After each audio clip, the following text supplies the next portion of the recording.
What's up, guys? It is Clint Lund with LondonMX, and let's just start off this video with a very excited note, right? Okay.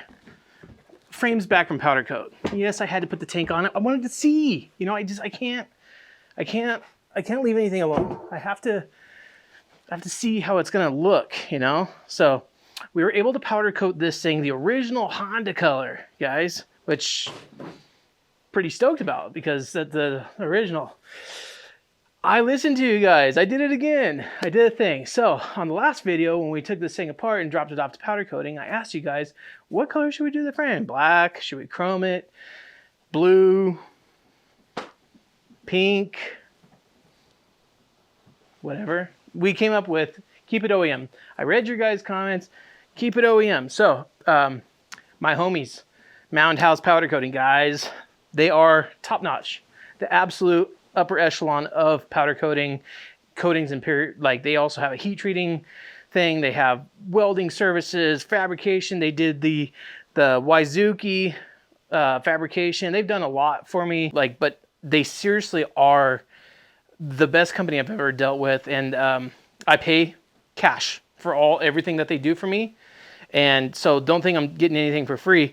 It's just this stuff that they do is just, it's so top tier. The frame, I'll get you some close-ups here in a second of it because it is that, it's just, guys, I've been really busy. And I mean, like, seriously, really busy. I've had a lot going on. What's been going on? You've been so busy that you couldn't drop a video in 2 weeks? Yeah, no, seriously, yeah. First things first. Next Wednesday, leaving for Cabo San Lucas, Mexico. That's right. Tyler Antignap, guys. You remember Tyler Antignap, the guy I've wrenched for in Supercross for all those years, him and his brother Adam. They were key to getting me started in Supercross as a mechanic, and worked with Tyler for many years. He's my best friend. I love him to death. He's been on a couple of videos, but he's getting hitched. Guys, he's getting hitched. So we're having a bachelor party down in Cabo San Lucas next Wednesday. So it's been a lot of planning for that. I bought a new truck. Yes, again, so the last year I bought that 22 Nissan Frontier that came out that was all redesigned. I thought I could fall in love with the mid-size pickup, but truly I missed my full size before that. So I traded in my 2012 Toyota Tundra that I bought brand new back in 2012. And I owned that thing for 12 years. It was a fantastic truck, but moving up here to the upper elevations and here in Nevada, we get snow. That was only a 2-wheel drive. So I had to get a 4-wheel drive. So that's why I went with the Frontier. After having that thing for a year, I just couldn't get over the size of it. It was just too small. Engine was fantastic. The trucks are great. I recommend anyone who's watching this that maybe is thinking about getting a Frontier. They're freaking fantastic. I had the SV. I didn't even buy the Pro 4X. I just bought the SV. And it was a fantastic truck. But I needed a full size, so I swapped it out, and they gave me basically full trade-in value. Like, they basically made it so I'd use the Frontier for a year for free, and hooked me up with the Nissan Titan Pro 4X. There's a lot of reasons why I went with that truck over, say, a Toyota, Chevy, Ford. You know, there's so many out there, that Dodge, all fantastic trucks. But here's the thing, guys. I'm a mechanic. Okay, and I even did a little bit of auto mechanicing back in the day. I wanted just a basic V8 gas truck. No manufacturers make that anymore. I don't know if you guys knew that, but maybe Dodge does, but I don't think they do. But Toyota, they're all brand new. Like 23 Toyota is either you get a hybrid gas one or an EV. And the hybrid gas one is like a twin turbo hybrid V6. No thanks. I want a good V8, just a classic V8 gas guzzling, you know, Greta Thunberg offending pickup truck. That's all I want. Same thing with Ford. They're all just, every single full-size pickup now, guys, is a turbocharged V6. And you add turbos to a V6 for a long period of time, those turbos are going to wear out those V6 engines way faster than just having a gas guzzling V8. Nissan was the only company that still makes a V8 gas pickup, full-size pickup truck in 4-wheel drive. It has a full off-road package, came with snow tires or all-weather tires, all-season tires. I don't know, mud and snow, M&S says on them. Anyways, so I picked up a new truck, frame back from powder coating, the Cr500, the 88 Cr500 that we traded for the YZ325, worst bike on Craigslist. That is over at Galfer USA. You guys remember I worked at Galfer. They're hooking up a brake system on that thing because the brakes were just torched. So I can't wait to get that back and see what they did on that one. We just got back from Sawtooth, Idaho, guys. Now I hope you guys are all still watching this video up to this point, okay? Because this is like really, this is where I want you guys to just tune in, okay? So I just got back from Sawtooth, Idaho. I am not an enduro, guys, and if you follow me on Instagram, which you guys should be, by the way, it's at LondonMX, same thing as the YouTube channel. If you guys are following on Instagram, then you know I went up to Sawtooth for a 4 day, a lot of days, enduro ride. And it went well for the other guys in the trip, but maybe not so good for your guy, LondonMX here. You see, just watch this. Stuff is so stupid. I just crashed down a cliff and I'm stuck. I was pinned under the bike for, I don't know, probably about 5 minutes, but it seemed longer than 5 minutes. I'll show you. So I hit these logs and it bucked me over the front. And I went down there, just end over end, tumbling in the rocks. I've been working for the past half an hour trying to get the bike up here. I'm not alone. There's 6, 7 other guys with me or something like that, but they rode by me. I heard all of them ride right by me and they didn't see me because, I don't know. So I'm just gonna stay put. I made it up to the trail here. I don't want to head the wrong direction, so I'm just gonna stay here. The bike might be railed though. I got it pulled up to the trail and that was not easy. All this dirt right here. The bike was over there by that tree. I've been just kind of pushing it, riding it, made it between these 2 trees right here. I just kind of launched it right there. I don't have the strength anymore. Keep pushing that bike. But I stopped hearing dirt bikes a while ago. So hopefully they turn back.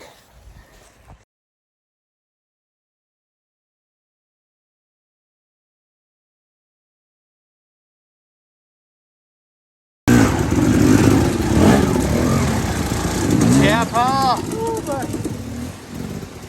How's that? Good, man. Trying to conserve my fuel, but it's not working.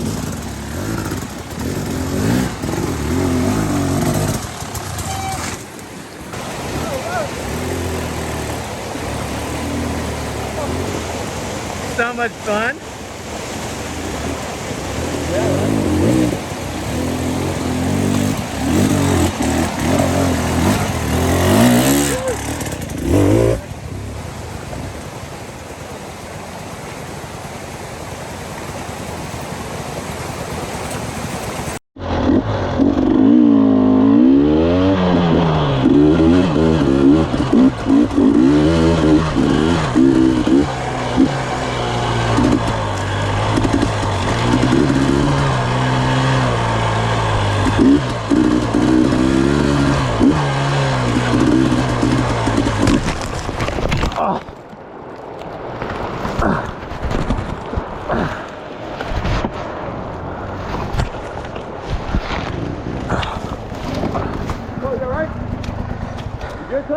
Yeah, but I'm pinned.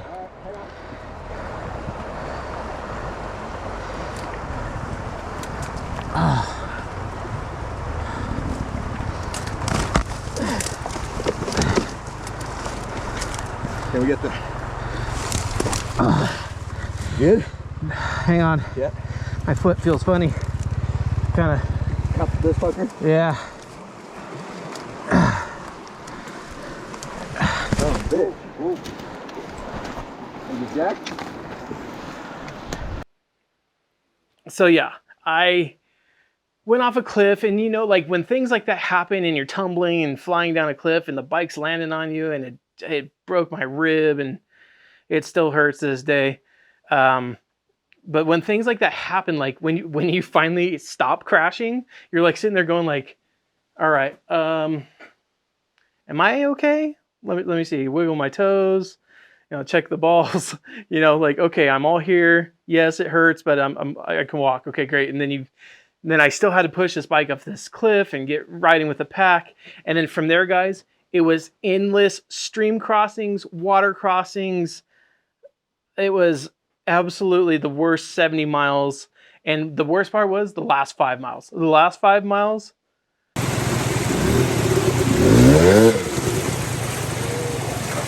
The slowest 5 miles ever.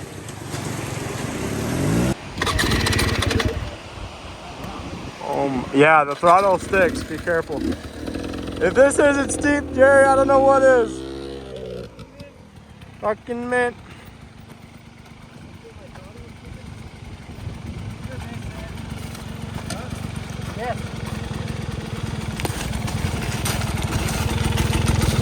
I got you. You're good, you're good. Oh my. Oh my.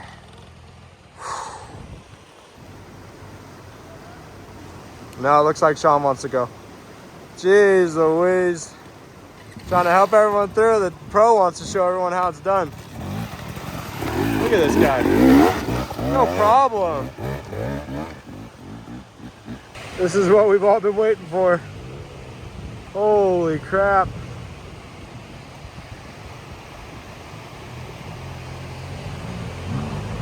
Whew. Oh yeah, if that ain't tearing it up, I don't know what is, baby.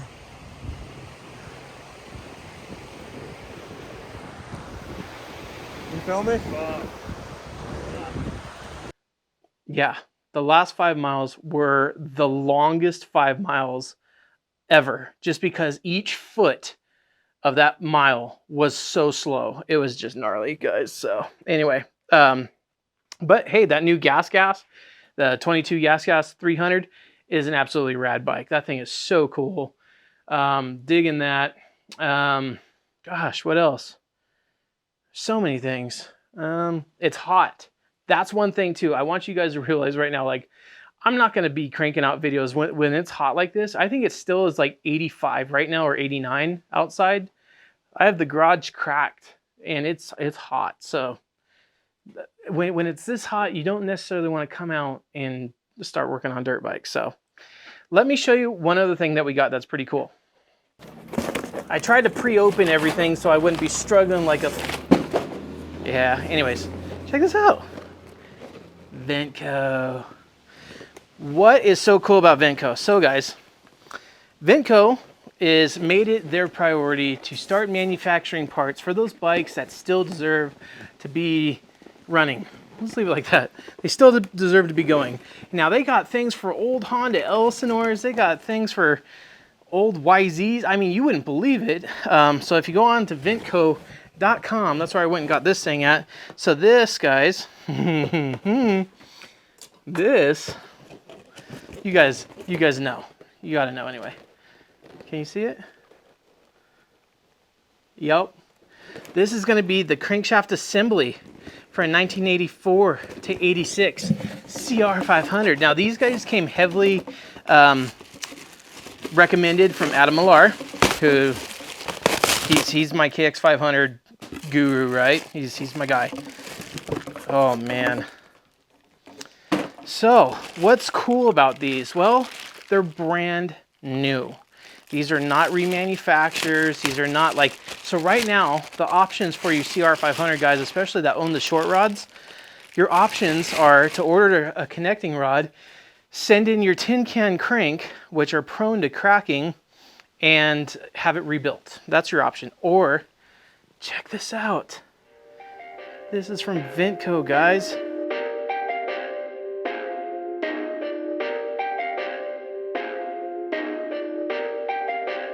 Perfect.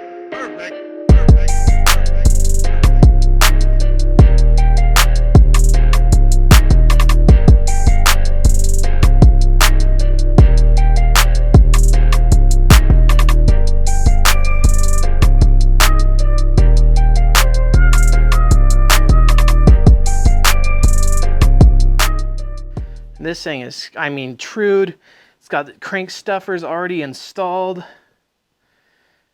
The Cr500 motor. You guys know I'm a huge Wasner fan. Like everything Wasner makes, because we use them in Supercross so much with all the Supercross bikes out there. Like I grew to trust Wasner more than any other make. I'll just say that, which is saying a lot. But I've heard such great things about the crank, so I bought both. I have a Wasner connecting rod that I'm going to be putting in the original engine, in the original crankshaft. I'm going to be replacing with a Wasner rod, and then I'm also going to be running this one from Ventco. And I'm curious to see what kind of performance I got out of both of them. So that's kind of where we're at. I'm excited about that because it's always cool to stumble upon a company that has a passion to keep the old bikes going, especially Cr500s. You want to keep Cr500s going? You're a friend of mine. You're a big friend of mine. Thanks, Ventco. Let's move on to the bike though. Yeah, so guys, I'm super excited. The Cr500 is gonna start going back together here in a couple days. I am waiting on a gasket set and a piston. No, I'm not waiting on a piston. I need to send the cylinder up to Adam Millar in up in the BCs of Canada's. And another thing that's happened. I don't have glasses anymore, and that's not because I got some wonderful LASIK procedure. Nope, it's because they're at the bottom of a reservoir in Idaho. Actually, this video right here is the last time that I ever saw them again. So, yay for eyesight, which I'm nearsighted. So, that far away stuff really doesn't look very sharp to me anymore. What else, guys? I think that's it for now. I just wanted to do a short video, kind of explain where we're at with the Cr500. I am ordering a lot of parts, so updated forks, obviously. The plans are, let's get into the plans here, because some of you care a lot about what's going to happen with this bike, and some of you don't care at all. And so this is for the people that don't care at all. This bike is going to be a motocross build. Why? Well, the goal is to race it in Mammoth Motocross. I got a rider lined up who wants to race it. So I got a lot of work to do in a very short amount of time, but it would be cool as heck to see this 500 race Mammoth. That's one of the most prestigious races on the West Coast that you can actually find. And that's really exciting to me. And then also to put this thing down a day in the dirt and race this this fall, which again is just something I'm over the moon about. I can't wait to do that. Then after this bike is we're going to start putting together the giveaway bike, guys. So dirt bikes made me do it. Just like the shirt that I made, right? Remember the dirt bikes made me do it? Those things sold so freaking fast that we just did a reprint. So thank you to everyone. But I did not know that on the website, it did not show the t-shirts anymore. My buddy Mitch Allard, who beat me in the Broke to Build competition, which I shouldn't still call him a buddy, but he is a buddy. He beat that bike back there. Where was I? He's the one that pointed out to me that the shirts, the dirt bikes made me do it. It wasn't on the Teespring. For some reason, it only showed the sweaters. So the t-shirts are now live. So if you look down below this video, if you're watching it on your TV, you won't see it, but on a mobile version or on a desktop, you'll see the links to my Teespring store, and you click on that and you go pick up one of those dirt bikes made me do it. They're 20 bucks, and it helps out the channel. I get about $4 per shirt, so it's not like I'm raking in the bucks and making a hell of a lot of money. If you guys don't want a t-shirt, the other better way to help out the channel is to buy from the Rocky Mountain link down in the description. The camera fainted because as soon as I said that, I was like, no way, I give up. Anyways, when you use that link down in the prescription down below, every purchase you make on Rocky Mountain, no matter how much it is, it could be for 75 bucks, it could be for 25 bucks, it could be for 10 bucks, it could be for $695. And if you're like my buddy Ryan, it's for like over $1,000 each time he makes a purchase. And but each one that you make is one entry into winning that bike when we hit 100,000 subscribers. Now we're like at 90, almost 90. And so let's round it up to the nearest 10. We're at like 90. But when we hit the 100,000, guys, we're giving that thing away, and we're just going to basically spin the wheel, and then whatever name it lands on, whatever order number lands on, that's the guy who's getting it. Boom. That's it. And I'm really excited because it's giving it to someone who obviously rides, loves riding. And then we got some plans right after that giveaway bike to start rebuilding other people's bikes. And I'll get into that into another episode, kind of like Pimp My Ride for viewers, where your kids could submit your bike or your wife could submit your bike, and I will pick up your bike and your bike gets pimped out. So something like that. Anyway, we'll have more details to come. But guys, I know that I said this is going to be a short video, and I talked through like 90% of it. We're not actually working on the bike because it's too dang hot. So in the morning, it's the only time that it's like 65, 70, and then I can work on it and start putting the motor together, which I need to do. Anyways, guys, I love every single one of you. I'm going to get out of here for now. We'll see you on the next one. Don't know if it's going to be next weekend because I'm going to be in Cabo San Lucas. So just keep your eyes open. Next couple weeks, you'll see a video, okay? Love you guys. See you on the next one. Bye-bye.